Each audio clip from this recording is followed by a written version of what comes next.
Bueno, y por otro lado también que nos venimos olvidando, expresar una mínima palabra de solidaridad con Vanina Biasi, que es una diputada del Frente de Izquierda, que bueno, está siendo atosigada judicialmente y de varios modos por atreverse a denunciar el genocidio del genocida gobierno de Netanyahu sobre el pueblo palestino. Así que también vaya nuestra palabra de solidaridad. Bueno, y ahora nos metemos ya directamente en otro de los grandes temas que tenemos para hoy, que tiene que ver con la visita a nuestro país del secretario del Tesoro de Estados Unidos, Scott Bessent, ni más ni menos.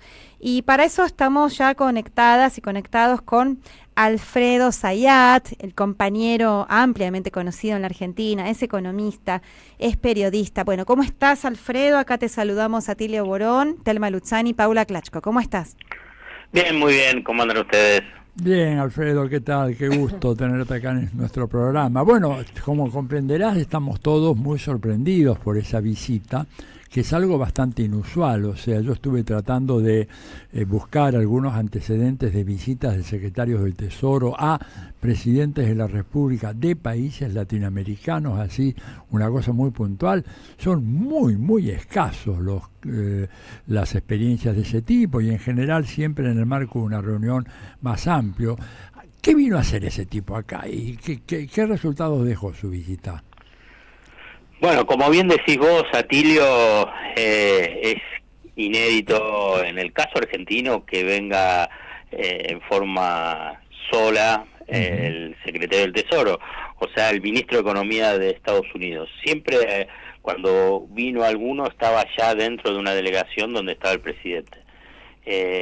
Y más aún en el contexto internacional, que se encuentra Estados Unidos en guerra comercial, financiera, productiva, por la hegemonía global con China, aspecto que sabés vos muchísimo más que cualquiera de nosotros para desarrollarlo. Entonces, esto es un punto importante, es un apoyo muy fuerte de Estados Unidos a la Argentina de Milei, y me parece que acá hay un eje central. Yo mencioné lo de la disputa de hegemonía entre Estados Unidos y China.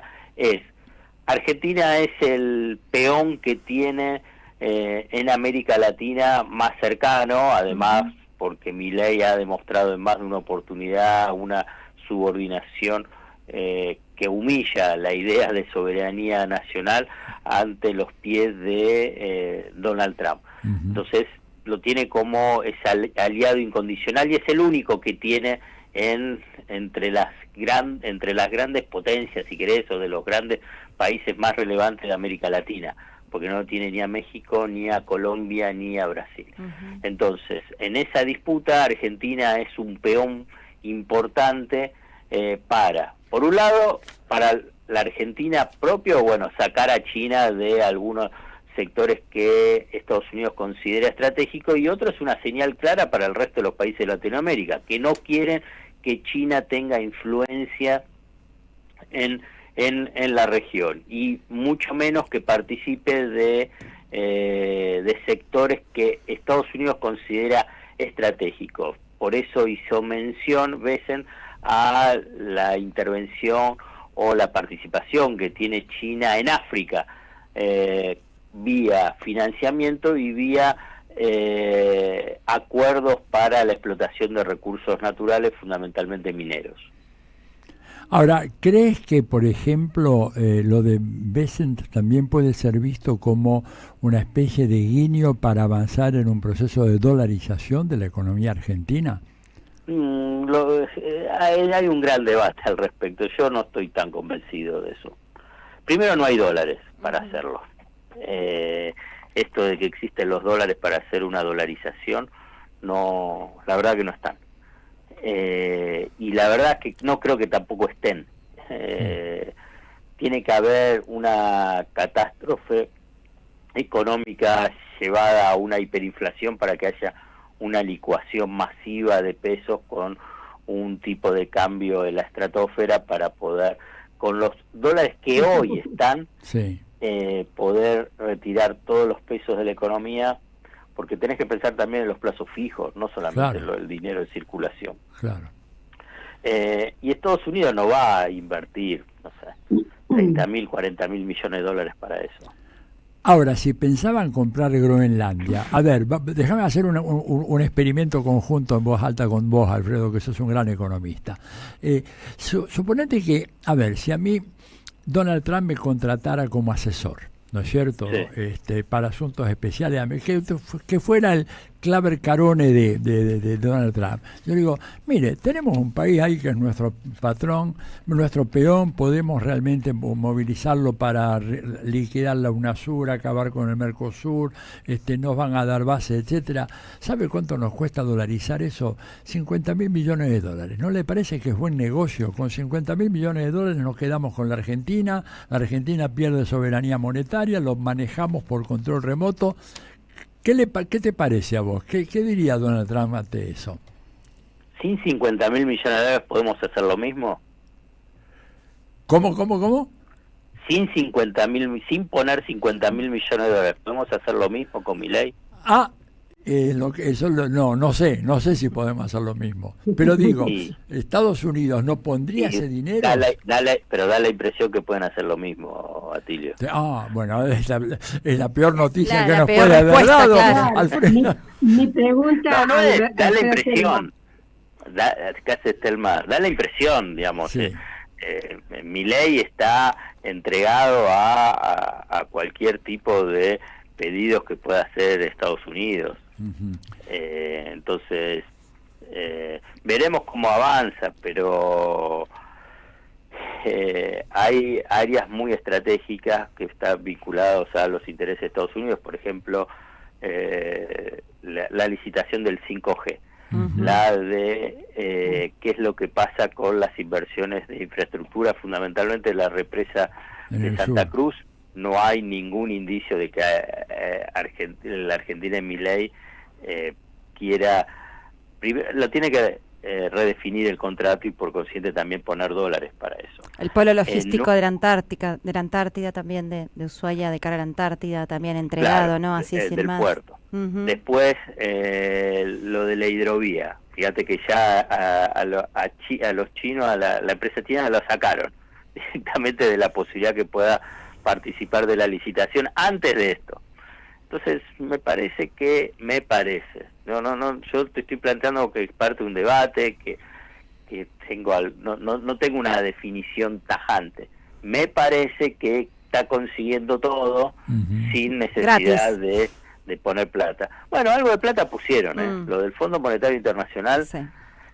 Es muchísima plata en términos relativos y al propio Fondo Monetario Internacional. Estados Unidos es el principal accionista del fondo. Y vos fíjate que también hubo una especulación media absurda, yo la consideraba, de que iba a haber una línea de crédito del Tesoro al gobierno de Milei y fue totalmente descartado. O sea que yo creo que lo tienen, la verdad, en sus manos. No hay mucho, digamos, no es necesario poner tanta plata para tenerlo a Milei en sus manos. Claro. Telma creo que quiere hacer una pregunta. Sí, adelante.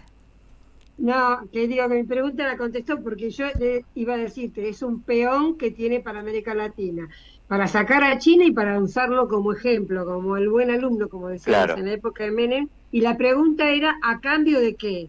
Bueno, creo que ya me la contestaste, a cambio de nada, lamentablemente. Sí, a cambio de, primero hay un alineamiento político, ideológico, dogmático de Milei, y equivocado, de Milei vinculado con Estados Unidos. Y después la verdad que consiguió lo del fondo. No es poca cosa teniendo en cuenta la debilidad estructural del plan económico, y que cuando el Fondo Monetario Internacional bajó el pulgar a los gobiernos argentinos, esos gobiernos cayeron, el de Alfonsín y de la Rúa. Y cuando lo apoyaron o refinanciaron, en el caso de Alberto Fernández y Sergio Massa, le obligaron a hacer una devaluación que lo llevó finalmente a la derrota electoral. Y acá pusieron 12.000 millones de dólares. Es un delirio en términos financieros, para el Fondo Monetario Internacional, para la Argentina, para el futuro, obviamente, también de la Argentina. Ten en cuenta que no es que son 12.000 millones, ya el fondo había entregado un crédito totalmente desproporcionado al gobierno de Macri. Sí. Claro. Y entonces sobre ese monto ya totalmente descabellado, le suman más. Ahora, con este crédito va a representar a Argentina el 46% del total de la cartera crediticia del Fondo Monetario Internacional. Es una locura. Nunca antes pasó esto. Es una locura, ¿verdad? Claro, sí, pero es digamos, no resiste ningún criterio de análisis de eficiencia de la administración de una cartera crediticia de un banco o de un organismo financiero internacional. Lo que indica que es político. Por razones políticas, claro. todo es por una cuestión política. Ahora, este plan, cuando uno escucha o lee a algunos de los comentaristas y los analistas económicos, muchos de ellos dicen de que este plan es inviable y que la Argentina no va a poder pagar esa deuda, porque no tenemos, aparentemente a primera vista, no me parece que tengamos capacidad para hacer el pago de esa deuda a la vista, teniendo en cuenta la debilidad que tiene la economía argentina, este proyecto, las esperanzas en vaca muerta, que digamos con un barril de petróleo en torno a los $65 el barril, la misma rentabilidad de ese proyecto está en cuestión. La soja está a la mitad del precio que estaba hace unos 15 años. Digo, la Argentina no va a poder pagar todo eso, me parece. No, es impagable. Pero te digo, es impagable aunque el precio del petróleo esté a 90 y la soja está al doble. Porque la Argentina, más cuando tenés un esquema de apertura comercial y de la cuenta de capital con atraso cambiario, hace que sea, no te digo infinito, pero la masa de dólares que exige esta economía bimonetaria no alcanzan con los dólares de vaca muerta, ni los del campo, ni los de la minería. Más allá de cualquier análisis que hagan los economistas, rápidamente, economistas ortodoxos y heterodoxos, rápidamente, espero no abrumarlos, pero 2024, un año extraordinario para Milei, extraordinario en términos de cantidad de dólares, te los digo rápido. El superávit de la balanza comercial, o sea, la diferencia entre exportaciones e importaciones, o sea, dólares comerciales, fueron 19.000 millones de dólares. Que ingresaron positivo. Tuvo el blanqueo más exitoso de la historia argentina en términos de dólares, billetes en el mercado local, casi 23.000 millones de dólares. Después tuvieron un ingreso de dólares por endeudamiento del sector privado a través de bonos, llamadas obligaciones negociables, de casi 10.000 millones de dólares. Fíjate lo que te estoy diciendo, todos estos números. Y a la vez hubo una reversión, que tenías déficit de la balanza energética, pasaste a superávit de la balanza energética en 2024 de 5.600 millones de dólares. A lo que le tenés que sumar, que no hay un número, pero sí que fue positivo, lo que se llama la burbuja financiera, la especulación financiera, el carry trade, o sea que entraron dólares financieros también. Bueno, vos fijate toda esa masa de dólares en un año. Bueno, ¿cuál fue el desenlace? Que se quedó sin dólares. Y tuvo que ir desesperado al Fondo Monetario Internacional para que le pongan 12.500 millones de dólares más. Y entonces, agarrás y decís, ¿y entonces cómo está funcionando esta economía? ¿Qué es lo que está pasando en la economía? Bueno, que los dólares no alcanzan. Y este es el punto central.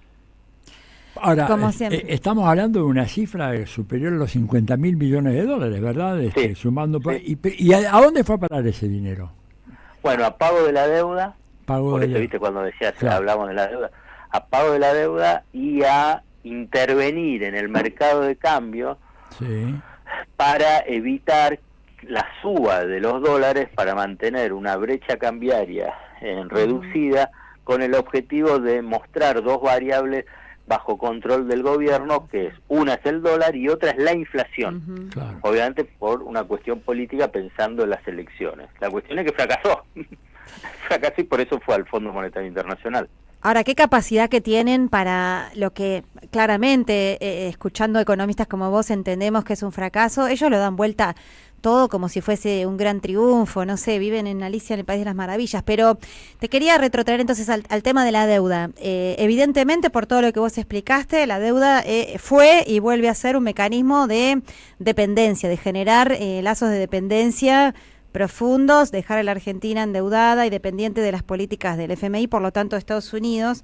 Era la gran lucha, en los 80, los 90, luchábamos contra la deuda externa, después se solucionó el tema, pero qué paradójico, porque antes lo criticábamos a Menem porque decíamos es el mejor alumno del Fondo Monetario Internacional, hace los deberes, y era una crítica. Ahora, Milei lo dijo eso con las mismas palabras, con orgullo. La vez pasada, cuando anunció el desembolso del FMI, dijo, somos los mejores alumnos del FMI y hacemos los deberes. ¿Cómo entender eso, no? ¿Cómo te dan vuelta el argumento y te lo venden como algo bueno? ¿Qué explicación puedes darnos? No, hay una lógica política y tiene su razón de ser. Digamos, te imaginas que no va a salir un presidente decir, uy, mire, me equivoqué, me salió todo mal. Claro. Entonces, y bueno, es parte de las estrategias de discursivas del engaño, pero yo creo que cada vez menos la gente lo cree. Hay una cuestión que también vos podés decir, yo te sumo un actor importante, el inmenso dispositivo de medios de derecha que te dibujan, te disfrazan, te ocultan parte. Entonces hay un sector de la población que puede seguir estando bajo ese engaño, pero está claro, no sé, yo mucho las encuestas no las creo, pero sí a nivel de lo que puede ser tendencial. No existe, no es el 2024, ya es el 2025, ya cambió las expectativas social y de expectativas sobre el gobierno, y más porque más allá del discurso político, que yo lo entiendo, ¿qué van a decir? Que que son un desastre. Pero ya la palabra presidencial respecto al dólar y la inflación, que eran sus dos principales banderas, para mostrar que es diferente y que le resulta y que es exitoso, se quemaron. Con lo del Fondo Monetario Internacional se quemó. Y recién empieza, esto es una dinámica, es un proceso. Veamos qué es lo que pasa los próximos meses, cuando la tasa de inflación de abril y de mayo sigan siendo elevadas.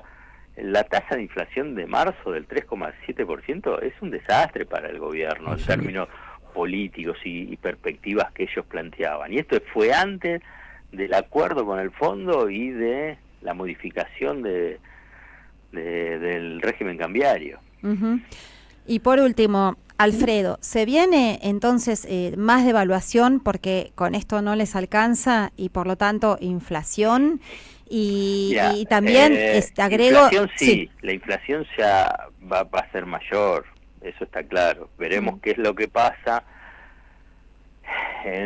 si querés, dentro de 2-3 meses, pero en abril y mayo van a ser una tasa de inflación elevada. Si se mantiene en esos niveles, y bueno, van a estar en graves problemas.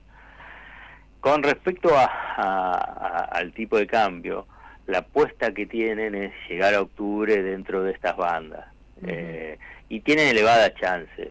¿Por qué? Porque hay, con lo que le puso el Banco Mundial, 13.500 millones de dólares, es un montón, digamos. Hay que incorporar esa variable porque antes es lo mismo que pasó el año pasado con el blanqueo. En junio, julio, empezó a haber muchas dudas y perturbaciones en el mercado, incluso el dólar contado con liquidación llegó casi a 1.500.